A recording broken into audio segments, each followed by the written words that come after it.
Baik, silahkan masuk. Permisi Pak. Oke, baik. Selamat siang Pak. Ya, selamat siang, silahkan duduk. Terima kasih. Ya. Selamat siang. Saya Kadek Agus Dipa.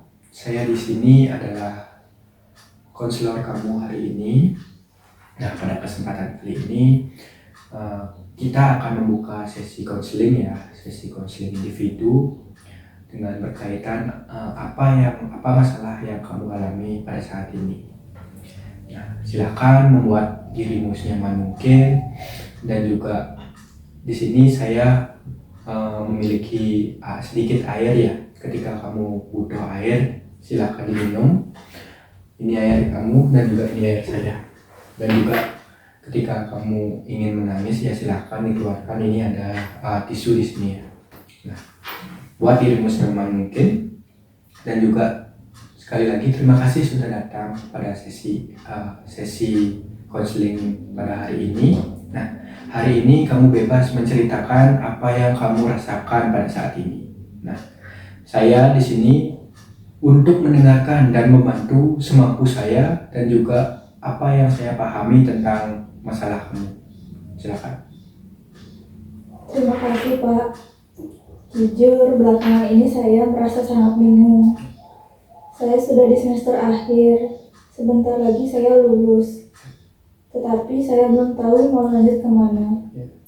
Teman-teman saya sepertinya sudah semua memiliki rencana untuk kedepannya Pak. Ada yang mau lanjut S2, bahkan sudah ada yang diterima di tempat kerja juga Pak. Saya merasa sangat tertinggal. Oke, baik. Saya mendengar bahwa kamu sedang merasa bingung dan juga merasa tertinggal karena belum memiliki rencana setelah lulus. Sementara teman-teman kamu tampak sudah siap melangkah ke tahap berikutnya. Apakah itu benar? Iya betul sekali Kak. Bahkan saya mulai merasa takut. Saya khawatir kalau saya tidak segera punya arah, itu artinya saya akan gagal Pak. Ya. Menurut kamu, kalau kamu tidak segera bekerja atau melanjutkan studi setelah lulus, apakah berarti itu gagal? Iya Pak, saya merasa seperti mengecewakan orang tua juga. Kalau boleh tanya, dari mana muncul keyakinan seperti itu? Apakah kamu melihat contoh di sekitar atau lebih ke ekspresi diri kamu sendiri? Menurut saya lebih ke ekspektasi pribadi sih Pak. Oh, Saya terbiasa menuntut diri saya sendiri untuk cepat dan harus berhasil Pak. oke, baik. Jadi kamu merasa bahwa kamu segera mencapai sesuatu setelah lulus itu, dan kalau tidak, kamu menganggap itu sebagai kegagalan. Iya Pak, saya tahu itu terdengar berlebihan. Ya. Tapi ya begitulah yang saya rasakan Pak. Oke, kalau kamu melihat orang lain belum memiliki rencana setelah lulus, apakah kamu juga menganggap mereka gagal? Enggak Pak, saya malah sering bilang ke teman-teman saya, kalau hal seperti itu wajar kok, semua orang punya waktunya masing-masing untuk nantinya sukses Kak. Menarik ya. Jadi kamu bisa memberikan pemahaman dan dukungan untuk orang lain. Akan tetapi terhadap dirimu sendiri justru sangat keras. Menurutmu adil tidak kalau kamu menilai dirimu dengan standar yang jauh lebih berat? Kalau dipikir-pikir memang tidak adil ya Pak. Bagus. Artinya kamu mulai menyadari pola pikir selama ini yang membebani kamu. Yuk kita coba ganti keyakinan yang tidak membantumu itu. Bagaimana kamu mulai berpikir seperti ini? Contoh kalimatnya seperti ini saja. Saya tidak harus tahu semuanya sekarang. Saya boleh memberi waktu untuk mengenal pilihan saya. Itu bukan kegagalan. Menurutmu bagaimana?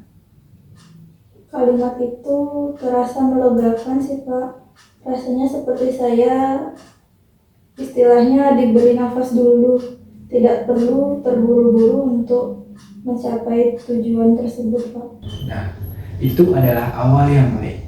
Kenyataannya, proses menemukan arah hidup tidak selalu instan. Yang penting kamu tetap bergerak.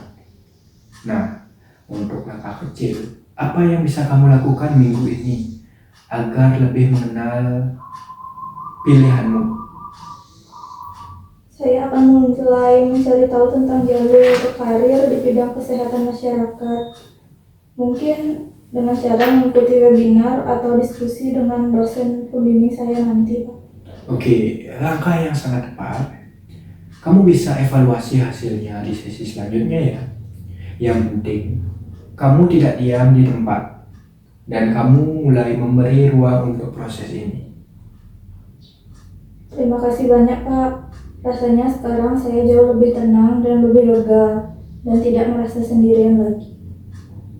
Nah, saya ingin bertanya, apa yang kamu rasakan pada saat ini?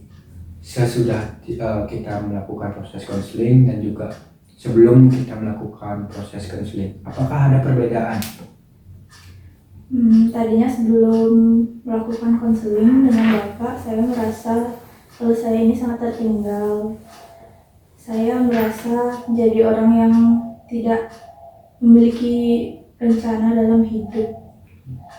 Mungkin karena saya merasa terburu-buru, jadinya saya merasa kalau saya ini tertinggal. Saya justru lebih fokus kepada ekspektasi saya, tetapi tidak melakukan apapun. Tetapi setelah melakukan konseling dengan Bapak, saya merasa bahwa tujuan saya nanti itu bisa dipikirkan perlahan-lahan mulai dari sekarang, dan diimbangi dengan usaha yang akan saya lakukan nanti, Pak. Baik, artinya sesi konseling ini sudah berjalan sesuai rencana kita tentunya ya. Dan juga sudah membuahkan hasil. Dari yang kamu dulunya berpikir secara irasional, setelah mengikuti sesi konseling ini, kamu bisa sedikit-sedikit berpikir secara rasional tentunya. Nah, pada konseling selanjutnya, kita akan mengadakan kesepakatan. Kira-kira kamu kapan mau konseling sesi kedua di minggu selanjutnya? Karena hari ini saya sudah mendapatkan sedikit petunjuk dari Bapak, mungkin nanti sampai rumah saya akan mulai merenung sebenarnya apa tujuan yang saya miliki, apa yang ingin saya capai. Untuk sesi konseling berikutnya mungkin minggu depan di hari yang sama, Pak. Oke, baik kalau begitu. Kalau sudah ada kesepakatan minggu depan di hari yang sama, saya akan menutup sesi konseling ini. Mudah-mudahan kamu cepat berubah, kemudian cepat sadar dan juga cepat bisa menemukan jati diri kamu. Baik, sekarang kamu boleh meninggalkan ruang konseling ini. Silakan. Mari saya Terima bantu. kasih banyak, Pak.